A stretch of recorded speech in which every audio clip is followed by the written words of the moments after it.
जय जय श्री राम। आप सभी का जीवन मंगलमय हो। आज की धर्म परिचर्चा भारत संस्कार मंच YouTube channel, Facebook, Instagram, Twitter के माध्यम से, जिसमें आप सभी महान भावों का वंदन, अभिनंदन एवं स्वागत है। आज की धर्म परिचर्चा आप सभी लोग अपने शरीर को भी सुंदर रखना चाहते हैं, अपनी व्यवस्था भी सुंदर रखना चाहते हैं।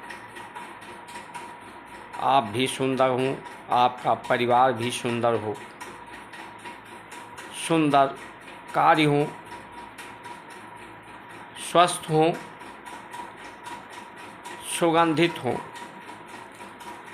सत्य को ही आप सभी लोग सुनना चाहते हैं कि आपके साथ लोग सत्य व्यवहार ही करें, असत्य व्यवहार न करें, ऐसा सभी चाहते हैं। ऐसा नहीं है कि इसे हिंदू, मुस्लिम, सिख, ईसाई, नर नारी, यहाँ तक जीव जंतु, वनस्पति, पूरा विश्व, सभी की शुभकामना यही है। लेकिन ये सुंदर कैसे हो, ये सुंदर कैसे रह सकता है, इस सुंदरता के लिए हम क्या कर रहे हैं, क्या करना चाहिए, क्या नहीं करने का हमने भूल किया है और वो भूल क्यों होती है, भूल को कैसे सुधारा जाए, यही भारत की संस्कार संस्कृति सनातन धर्म के द्वारा, हमारे ऋषियों मनीषियों के द्वारा इसी पर जो अनुसंधान, ऋषि का पर्याय ही है रिसर्च करना, मुनि का काम मनन करना, चिंतन करना। जो चिंतन उन्होंने दिया है, सूत्र, सिद्धांत और दृष्टांत के माध्यम से इसका समाधान कि सुंदर सब रहे, धराधाम सुंदर हो, सब लोग सुंदर हों, सुंदरता ही चारों तरफ बिखरती रहे। आप सभी अपने तन मन, परिवार, समाज, राष्ट्र, विश्व को सुंदर रखना चाहते हैं, तो आप सभी के लिए ये वीडियो है। आप सभी परमात्मा की कृपा प्राप्त करना चाहते हैं, तो इस वीडियो को सब्सक्राइब, लाइक, शेयर, फॉलो करके, इसलिए आप ऐसा करें कि इससे ये अनुभव लोगों को होगा कि आप की सुदृढ़ता सुंदर करने के लिए है। कितने लोग सुंदर रखने के उपाय करना चाहते हैं, इससे सहमत हैं, और कोई पर्याय नहीं है सब्सक्राइब, लाइक, शेयर, फॉलो करने के लिए।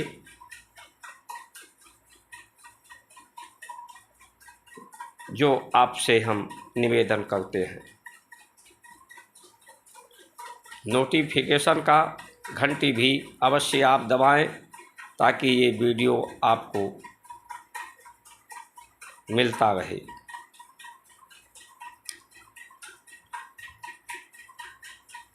भूल जो होती है, ये जन्म के कारण ही भूल होती है। व्यक्ति जब भूल करता है, विस्मृति होती है। आप लोग भी अपने जीवन में ये अवश्य अनुभव करते होंगे कि हमसे ये भूल हो गई है, ये भूल ना होती तो ऐसा ना होता। ये भूल जन्म के कारण जो असह्य पीड़ा होती है, भय पैदा करती है, जो उसी के कारण भूलें होती हैं। आज हमारे भारत में जो भारत की परंपराएं हैं, सिया राम मैं सब जग जानी, करो प्रणाम जोड़ युग पानी। पूरे संसार को सिया राम के रूप में दर्शन करना, उन्हें देखना, उनके साथ सिया राम की तरह से व्यवहार करना, आचरण करना, सत्कार करना, नमन बंदन करना। ऐसे भारत में जब कोई अल्पसंख्यक अपने आप को कहने लगे कि मैं अल्पसंख्यक हूँ, असुरक्षित हूँ, हमारी अधिकार असुरक्षित हैं, कोई अपने को पिछड़ा कहे, अति पिछड़ा कहे, दलित कहे, हरिजन कहे, तो हम समझते हैं कि जो लोग ऐसा समझते हैं या ऐसा लोग समझाते हैं, वो लोग भयंकर भूल करते हैं।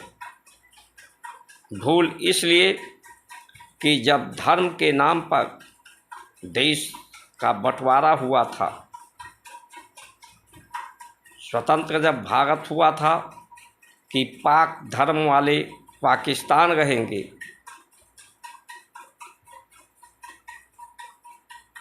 तो धर्म के नाम पर जो लोग अल्पसंख्यक यहाँ कह रहे हैं, उन्हें तो पाकिस्तान उनका देश था, पाकिस्तान में उनका अधिकार था, लेकिन इस देश के परंपराओं की महानता थी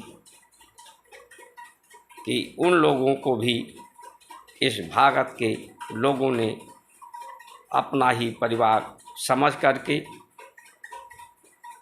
सिया राम का रूप समझ करके यहाँ पर उनका सम्मान को भी सुरक्षित रखा, उन्हें सम्मानित रखा।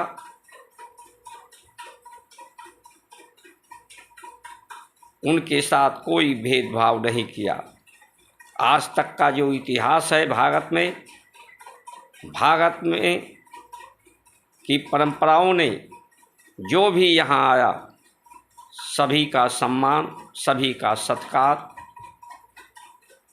सभी को संरक्षित और सुरक्षित समायोजन यहाँ किया है।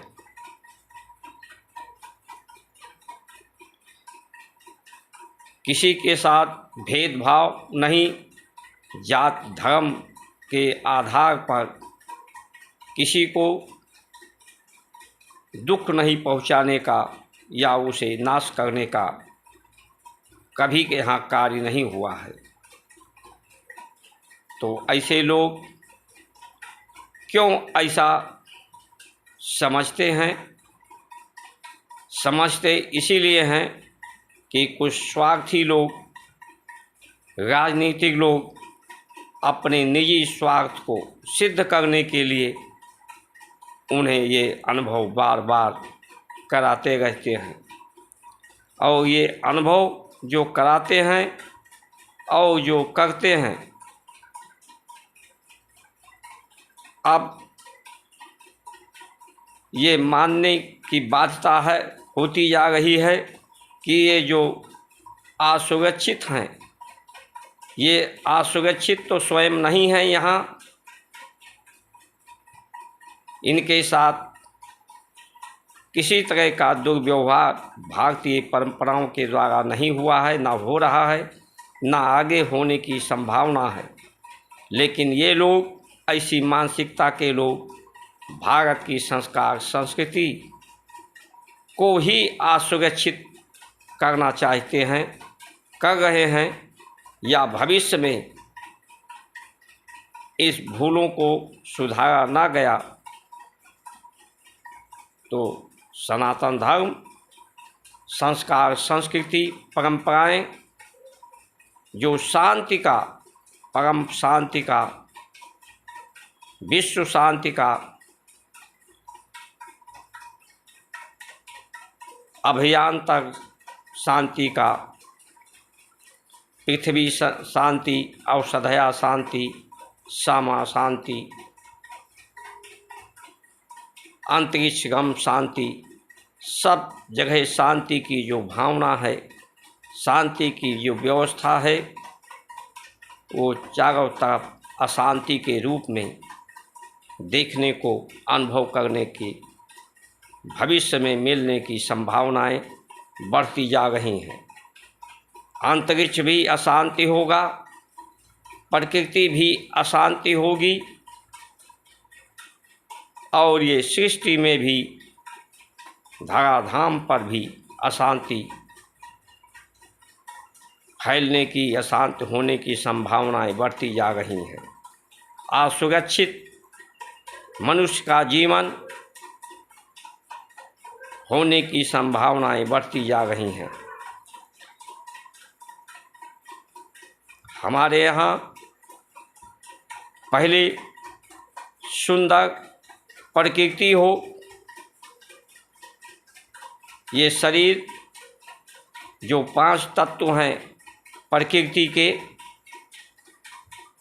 उन्हीं से ये शरीर है। तो पहले प्रकृति सुंदर हो, प्रकृति सुंदर के लिए हमारे यहाँ गौ माता को, इसके लिए तुलसी, बेल, आंवला, आम वनस्पतियों को, नीम को रखा गया इस श्रेणी में। प्रकृति की सुंदरता के लिए फलाहार, फलदार वृक्षों का रोपण,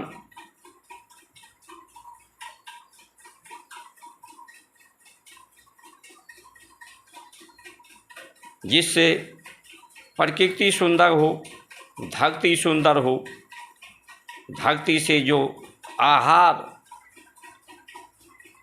को लोग ग्रहण करें वो सुंदर हो, उससे आहार के अनुसार ही विचार बनते हैं। तो विचार सुंदर हो, व्यवहार सुंदर हो, तन सुंदर हो, मन सुंदर हो, बुद्धि सुंदर हो, चित्त सुंदर हो, सुंदर व्यवस्था हो, सब सुयोग बने, योग बने।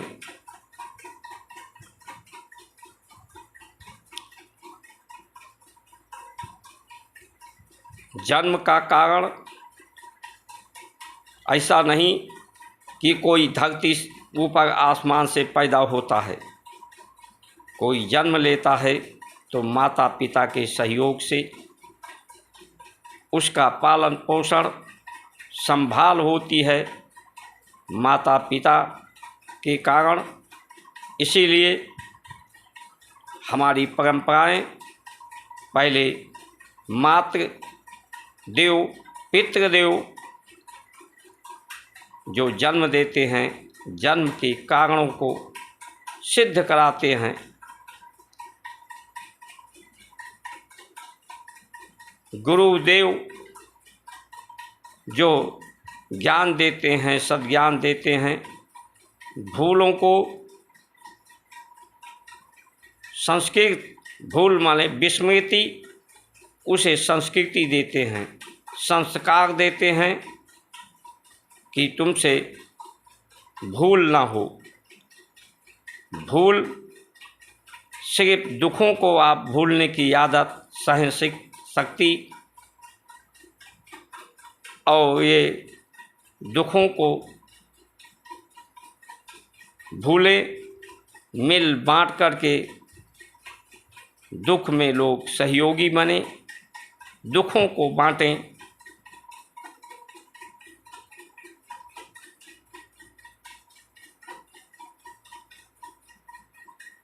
शरीर का गुण जो है वो कर्म, शरीर के लिए भी कर्म हो, शरीर को स्वस्थ रखने के लिए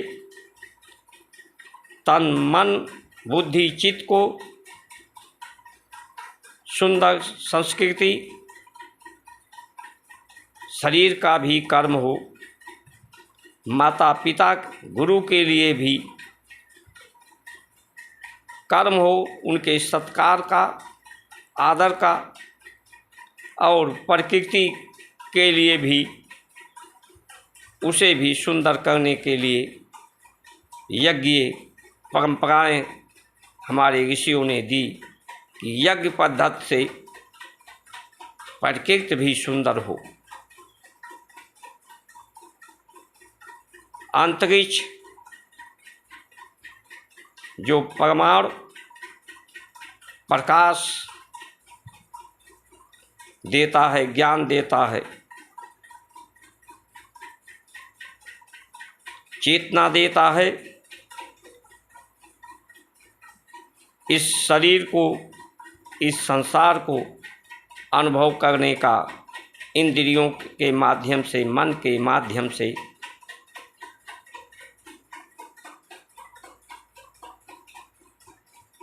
अपने को जाने, अपनों को जाने, अपने कर्मों को जाने।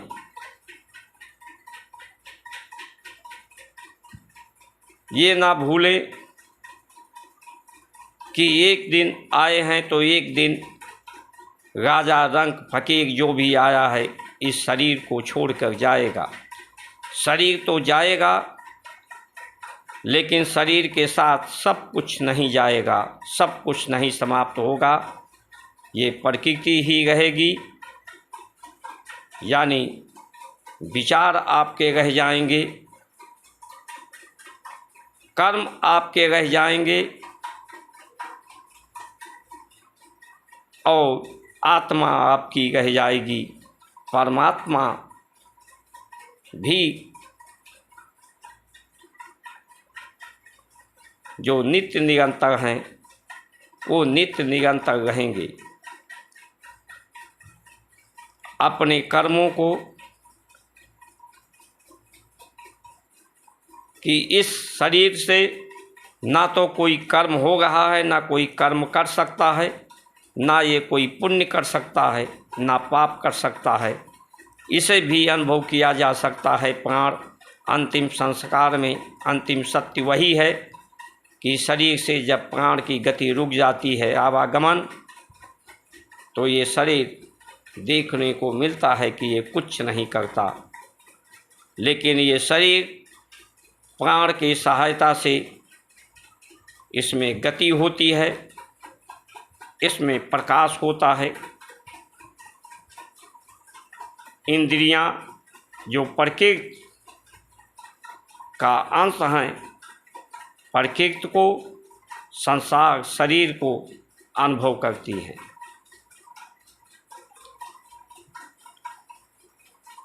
तो हम लोग मिलकर ये जो कर्म है वो सत्य के द्वारा है, परमात्मा के द्वारा है।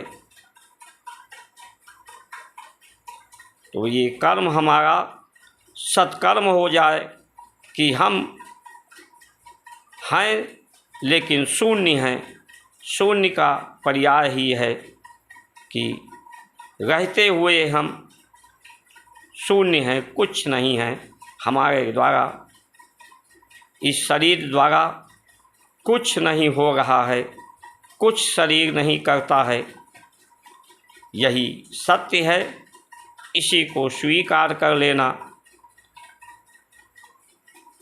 परमात्मा के द्वारा, प्रकृति के द्वारा ये कर्म हो रहा है, इसको स्वीकार करना ही सत्कर्म है, सत आचरण है। और सभी का शरीर इन्हीं 5 तत्वों से निर्मित है। सभी का जन्म माता पिता के सहयोग से ही होता है। सभी का आधार ये आकाश और ये धरती है। यहीं पर सबका संरक्षण और पालन नियंत्रण होता है। इस सत्य को स्वीकार करते हुए भेदभाव ना हो, भूले ना हो, ये ना भूलें कि ना कोई सदा रहा है ना कोई सदा रहेगा। रहेगा तो सिर्फ तेरा नाम रहेगा, तेरा कर्म रहेगा। अगर तुमने समझा है, भूल की है कि मैंने कर्म किया है, तो कर्म के बंधन में उसके फल को प्राप्त करने के लिए तो रहेगा। शरीर समाप्त होगा तो उस फल को प्राप्त करने के लिए कर्मों के जो इस जन्म में नहीं कर पाया है, अपने भूल को नहीं सुधार कर पाया है, विस्मृति को संस्मृति स्मृति नहीं आई है, उसके लिए पुनः जन्म होगा। और ये जन्म ही असह्य पीड़ा का कारण है। जन्म मरण असह्य दुख होई। इसीलिए ऋषियों ने हमारे मोक्ष की बात कही है कि आए हो इस संसार में आगमन निगम करने के लिए कि इस संसार में दोबारा ना आना पड़े, ताकि दुख के सागर में बार बार ना डूबना पड़े। संसार में रहते हुए भी दुख को भूलने की सहन शक्ति पैदा करो, अपने में सहन शक्ति बढ़ाओ। माता पिता गुरु प्रकृति परमात्मा को संरक्षित रखो, उनके संरक्षण को अनुभव करो।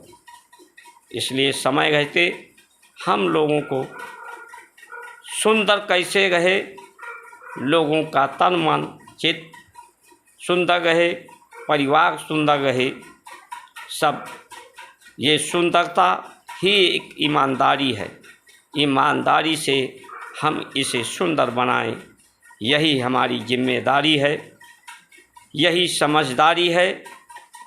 भेदभाव को समाप्त करना ही बहादुरी है कि धरती हमारा स्वर्ग बने, सब देव समान। यही भारत की संस्कार संस्कृति है। इसे आज संरक्षित करने की आवश्यकता है, सुरक्षित करने की आवश्यकता है। इसलिए ये संचार क्रांति है, जिसमें आप सभी महानुभावों का आह्वान है। इससे संरक्षित करें, सुरक्षित करें, तभी आप रहोगे, आपका परिवार रहेगा, ये प्रकृति रहेगी, ये सुंदर रहेगी। इन्हीं वचनों के साथ आप सभी की सुमंगल कामना करते हुए जय श्री राम।